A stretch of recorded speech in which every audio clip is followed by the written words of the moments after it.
Hey guys! I did a Q&A with Shelley Gautreau, a nurse practitioner at the Sexual Health Center.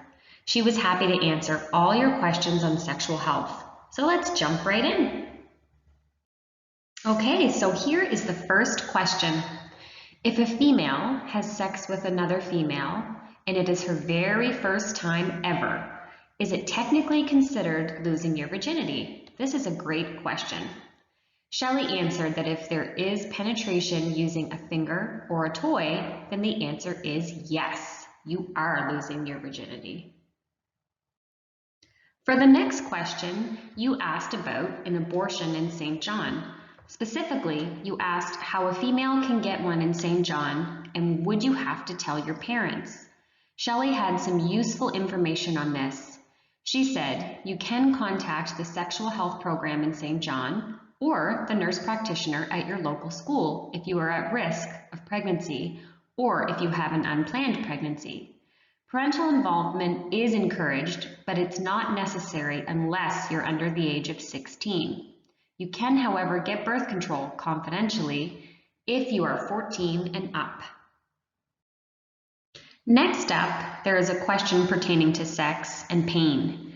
Should sex be painful for the first time? Sex may be uncomfortable the first few times, but if it is with someone you care about, take it slow and communicate your fears to a caring partner and you will be okay. Use lubrication such as KY jelly to help. You guys had some more questions about birth control and which ones to use, and also wondering about using birth control without your parents knowing. Shelley said that you can make an appointment at your school with the nurse practitioner or go into the sexual health clinic. And don't worry, because all services are confidential. And as for the question about safer or more effective types, Shelley said that all birth control methods are safer than being pregnant. They are all 98.5% effective with perfect use. The needle for birth control and an intrauterine system are most effective because they don't require you to remember daily that you need a dose of your birth control.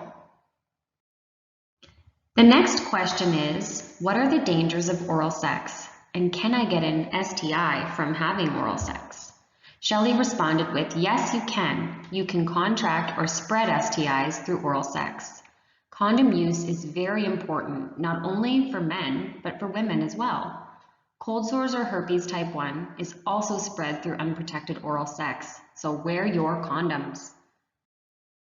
A question came up about Plan B. Perhaps some of you do not know what Plan B is, but it is the morning after pill. It is an emergency contraceptive that needs to be taken within 72 hours after unprotected sex. The question was, do you need a prescription for Plan B? Shelley said, no, you do not need a prescription, but it does cost $40 if you have to pay this on your own. If cost is an issue, you can reach out to the nurse practitioner in your school for assistance with this. Next up, you asked why it hurts for a girl when having sex for the first time.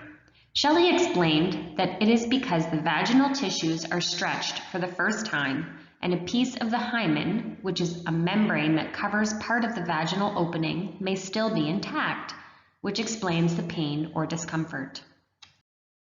We had several questions about STIs, and here is another one. How can you protect yourself 100% from STIs? Shelley said that always wearing condoms is the safest way, but that unfortunately, herpes and HPV, the human papilloma virus, are spread through skin-to-skin touching in the genital area.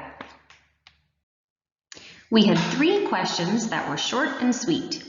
Is it easy to get an STI from a partner? Can an STI be passed orally? And is it normal to have spotting when you are ovulating? All 3 answers are yes. For the first question, of course, it is really only if your partner already has an STI. A couple of the questions from our youth that we had were pertaining to anal sex, and they both had to do with the safety of it. Shelley said that anal sex is safe as long as it is consensual and you use condoms 100% of the time. Receiving anal sex unprotected is the highest risk method for getting an STI. There is a small risk for tears and anal leakage. KY jelly is recommended to reduce pain and to prevent condom breakage. Communication and trust is very important.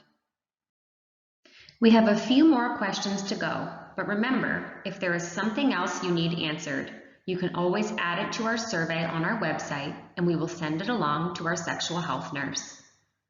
The next question is, I find I get irritated from condoms. Is there something else that I can use? Shelley responded with, trying a different brand of condoms, or perhaps a latex-free one, might make a difference. You can also add a scent-free lubricant like KY jelly. There seem to be a lot of questions as well that pertain to STI testing and STIs in general. One question that was asked was, how do I get tested for STIs? And another we had was, does STI testing hurt? Shelley said that STI testing is a simple urine test and can be blood work done if you want to test for HIV, but it is not painful. The next question that we had was, how do I have safe sex if I am in an LGBTQ relationship? And this is a great question. Shelley said to make sure that condoms are used for vaginal, oral, and anal sex, and to make sure that toys are properly cleaned with mild soap and water, and that you don't share toys. This is the best way to stay safe with your partner. The last question that came up was, how do girls wear female condoms? The best way to find this out is to go to the Sexuality and You site that is on the link below, and they will give you a great explanation. Female condoms are not as protective as the male condom, and they are more expensive and sometimes very hard to find. Thanks for tuning in to this presentation. Sexual health is very important, and we want to make sure to have healthy sexual relationships with our partners.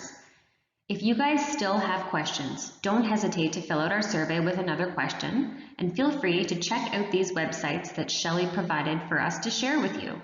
Take care and stay safe.